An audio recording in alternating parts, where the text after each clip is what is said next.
turnout.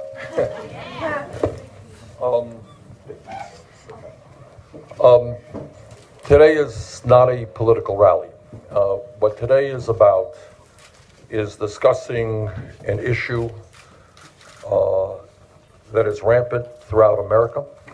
It is a very serious issue, obviously, in this community. And it is an issue that we simply, as a nation, in Congress, in the media, do not talk about. And that is the issue of poverty and the toll that poverty is taking on the people of our country. Now, poverty is something that is bad no matter where it is in the world. But what is strange about what goes on in America is that we are the wealthiest country in the history of the world. So when you have desperate poverty, whether it's McDowell County or whether it's any place else in this country, whether it's inner cities all over this country, when you have unemployment rates that are very, very high, when you have opiate addiction or heroin addiction rates that are very, very high, when you have large numbers of people who are incarcerated, when you have people who cannot access decent quality health care or mental health treatment, when you have communities that don't even have grocery stores in America or access to bank branches, when you have kids who have no hope and have no opportunity, and when all of this takes place in the wealthiest country in the history of the world, something is fundamentally wrong.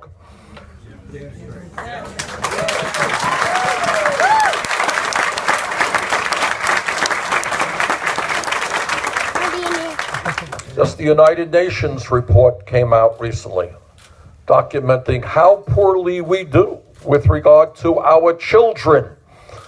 In America, we have the highest rate of childhood poverty of almost any major country on earth. About 22% of our kids nationally live in poverty, but obviously in low-income communities, the number is much higher than that. We have families all over this country who have bright kids who have the capability of getting a higher education, but they simply don't have the funds to do that. So what we want to do today is two things, I think, basically. It's an informal hearing, informal discussion.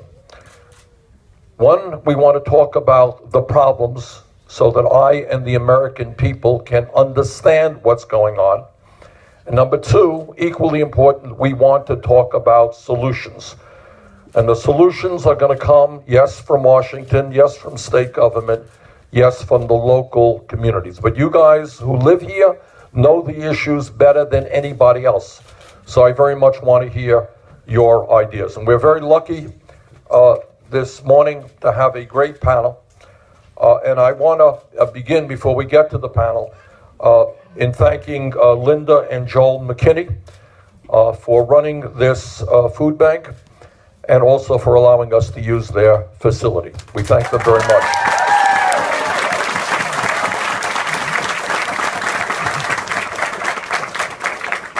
I met Sabrina Schrader, what was it, a couple of years ago, Sabrina? 3? When Sabrina was kind enough to come to Washington, we held a hearing which was called, and I want to get into this issue today, it was called Poverty as a Death Sentence. You remember that? And what it was about, and I'm going to talk about this a little bit more later. You know, when people say poverty, they say, well, you know, it's too bad. If you're poor, you can't buy a big flat screen TV. You can't go out to a fancy restaurant. Too bad you're poor. But everybody here knows that's not really what poverty is about. What poverty is about is dealing with the stress of whether or not your family is going to make it every single week. And I don't know if Sabrina remembers, but I remember there was a doctor there, really very good doctor. And he talked about the physiology of poverty. People know what I mean by that? Physiology of poverty is the stress that your body deals with every day. When you worry about whether the lights stay on and whether you have enough money to put gas in the car to get to work. And if you can't put gas in the car to get to work, you lose your job. And what happens when you lose your job? to the rest of your life. People on the edge every single day. Now, people who have money don't understand what that is about. But when you don't have any money, you're fighting for survival every day, and that takes a huge toll on your health.